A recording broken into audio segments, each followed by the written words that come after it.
இந்த பரந்தூர் மாணவர் நிலையத்தில் இருந்த போராட்ட மக்கள் போராட்டத்தில் பூரா நான் நிற்பேன். என் கட்சி தேர்தல் இன்னைக்கு என்னையும் புறக்கணிக்கிறது அப்படின்னா காலங்காலமா புறக்கணிப்பான். புறக்கணிக்க கூடாது. எங்கள் வாக்கு இவர்களுக்குத்தான் என்று உறுதி செய்யும்போதுதான் மற்ற கட்சி நடுங்குவான், பயப்படுவான். இப்ப கச்சத்தீவு பிரச்சனை ஏன் வருது? கச்சத்தீவு தமிழ்நாட்டில் யார் பேசுறா? நான் ஒருத்தன் தான் பேசுறேன். பரப்புரை ஆரம்பிச்ச 4 நாள் திரும்ப திரும்ப பேசுறேன். நான் வந்தா மீட்பேங்கிறேன். எப்படி மீட்ப? கச்சத்தீவை திருப்பி எடு என்று தீர்மானம் சட்டசபையில் சட்டமேற்றி அனுப்புவேன். திருப்பி எடுக்க வேண்டிய பேச்சுக்கு இடமில்லை, அதை அனுப்புவான். கச்சத்தீவை திருப்பி எடு, இல்லை என்றால் என்னை பிரித்து விடு தனி நாடாக மறுபடியும் தீர்மானம் நிறைவேற்றி அனுப்புவேன். என்னை பிரிவினவாதி, ஐயோ குய்யோ தீவிரவாதின்னு கத்துவான். இங்க வாடான்னு கூப்பிடு, இங்க வாடா. என் தாய் நிலத்தின் ஒரு பகுதி எடுத்து என் இனத்தின் வரலாற்று பகுதிகளுக்கு கொடுத்த நீ தேசியவாதி, அந்த நிலத்தை எடுத்து இந்த நாட்டோடு இணை என்று போராடுகிற நான் பிரிவினைவாதியாடான்னு கேட்பேன். பதில் வச்சிருக்கியா? அந்த கேள்விக்கு தான் இப்ப கச்சத்தீவை மீட்பேன், கச்சத்தீவை மீட்பேன், கச்சத்தீவை மீட்பேன் இந்த டிராமா. அதுக்கப்புறம் நீ இந்திய ராணுவ படை கப்பல் படை என்னை பாதுகாக்கல, என் மக்களை பாதுகாக்க நான் என்ன பண்றேன்? நெய்தல் படை என்ற ஒன்றை கட்டுவேங்கிற. நெய்தல் படை என்ற ஒரு படையை கட்டுவேங்கிற. அது எப்படி நீங்க கட்டுவீங்கன்னு இப்ப போலீஸ்கால் நாங்க எடுக்கிறோமா, நீ வந்து எடுத்து கொடுக்குறியா? ஊர்காவல் படை கட்டுற, ஒவ்வொரு வீட்டுக்கும் பாதுகாக்க ஒரு வாட்ச்மேன் போடுற. அது மாதிரி என் கடலிலே என் மீனவ மக்களை பாதுகாக்க நான் போடுறேன் ஒரு கடற்படையை கட்டுறேன், நெய்தல் படை. உனக்கு இப்ப நான் பேசும்போது வேடிக்கை இருக்கும், நான் செஞ்சு காட்டும் போது வியப்பா இருக்கும். இந்த பையன் அப்பவே சொன்னான்ல, வெயில்ல நின்று கத்திக்கிட்டு இருந்தானே, மணப்பாறையில் வந்து கத்திக்கிட்டு இருந்தானே, அப்பவே கேட்டுக்கணும்னு தோணும்.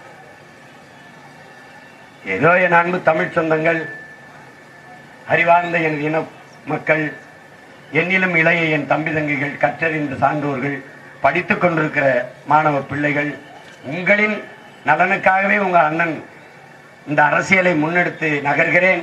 தன்னலம் என்று இருந்திருந்தால் நான் எந்த கட்சியோட கூட்டணி வைத்து இப்படியெல்லாம் அலைய வேண்டியதில்லை. செலவுக்கு காசு இல்லை, தங்கும் விடுதிக்கு காசு இல்லை, எரிபொருள் நிரப்பிக் கொள்ள காசு இல்லை, துண்டறிக்கு காசு இல்லை என்ற நிலைமை எனக்கு வந்திருக்காது. ஆனால் எல்லாவற்றையும் அடமானம் வைப்பான் தமிழன். என் அன்பு தம்பி தங்கைகளே, காட்டை அடமானம் வைப்பான், வீட்டை அடமானம் வைப்பான், நேசித்து கட்டிய மனைவியின் தாலியை கூட அடமானம் வைப்பான். ஆனால் மானத்தமிழன் ஒருபோதும் தன்மானத்தை அடமானம் வைத்ததாக வரலாற்றில் செய்தி இல்லை. அந்த தன்மானத்தை அடமானம் வைக்கக்கூடாது என்பதுதான் உங்கள் பிள்ளைகளின் நோக்கம். அதை போல உங்கள் வாக்கு என்பதும் உங்கள் உரிமை, உங்களுடைய தன்மானம். அதை அடமானம் வைத்து விடாதீர்கள், விட்டு விடாதீர்கள். உங்களிடத்தில் அன்போடு வேண்டுகிறேன், உங்கள் எளிய பிள்ளைகள், உங்கள் பிள்ளைகள் எங்களுக்கு இந்த மைக் சின்னத்திலே வாக்கு தந்து எங்களை வெற்றி பெற செய்யுங்கள். மதிப்புமிக்க பெருமகன், மகத்தான மருத்துவ மேதை ஐயா ரே கருப்பையா அவர்களை உங்களுடைய கரூர் நாடாளுமன்ற தொகுதி வேட்பாளர் நிறுத்தியிருக்கிறேன். இவர்கள் எல்லாம் இருந்து விட்டார்கள். தங்கை ஜோதிமணி எல்லாம் 2 முறை மேலே இருந்து விட்டார். என்ன நடந்திருக்கு கரூர்ல? என்ன நடந்திருக்கு? ஒண்ணுமில்லை. ஒரு வாய்ப்பு உங்கள் பிள்ளைகள் எங்களுக்கு கொடுத்து பாருங்கள். ஐயா ரே கருப்பையா அவர்களை உங்களுடைய நாடாளுமன்ற உறுப்பினராக நீங்கள் தேர்வு செய்து அனுப்பினால் இந்த பிரச்சனைகளை நான் இங்கு நின்று கத்த வேண்டியதில்லை. அவர் அரசின் கவனத்திற்கு கொண்டு போய் உறுதியாக இதை நாங்கள் நிறைவேற்றுவோம். இல்லை என்றால் உங்கள் பிள்ளைகள் ஆட்சி அதிகாரத்திற்கு வந்து உறுதியாக அதை நிறைவேற்றி கொடுப்போம். அது கோரிக்கைகளாக இருக்காது.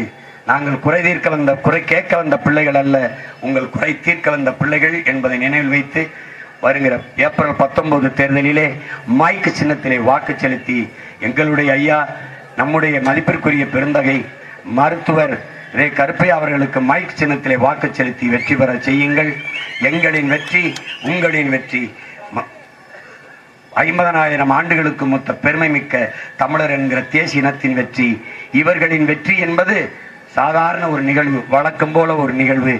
எங்கள் வெற்றி என்பது சரித்திர புரட்சி என்பதை, வரலாற்று பெருமாற்றம் என்பதை புரிந்து கொண்டு என் அன்பு சொந்தங்கள் மைக் சின்னத்திலே வாக்கு செலுத்தி எங்களை வெற்றி பெற செய்யுங்கள்.